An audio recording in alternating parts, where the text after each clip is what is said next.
5 ऐसे blue chip stocks जो कि 50% अपसाइड गेंस दे सकते हैं ईरान और यूएस की एग्रीमेंट के बाद। Number 1 Gandhara industries.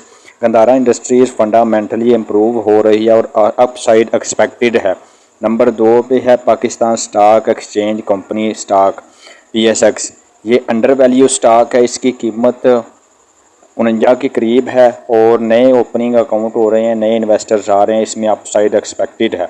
नंबर 3 पे आ जाता है नेशनल बैंक ऑफ पाकिस्तान। इसकी कीमत 207 के करीब है, लो PE रेशो पे ट्रेड कर रहा है, 35 रुपये डिविडेंड्स दे चुका है और स्ट्रॉन्ग फंडामेंटल्स है। नंबर 4 पे आ जाता है UBL बैंक लिमिटेड। 445 के करीब इसकी वैल्यू है, स्ट्रॉन्ग मैनेजमेंट है, हाई रेट बैंक है और हाईएस्ट डिपॉजिट रेशो है इसकी। नंबर 5 पे आ जाता है एयरलिंक। एयरलिंक की प्राइस 164 रुपये के करीब है। सेलेक्ट IPO की वजह से और फ्यूचर अर्निंग पोटेंशियल की वजह से इसमें अपसाइड पोटेंशियल है। तो इस किस्म की टिप्स के लिए और अच्छे अच्छे स्टॉक्स के लिए हमारे चैनल को सब्सक्राइब करें। बहुत शुक्रिया एंड अल्लाह हाफिज़।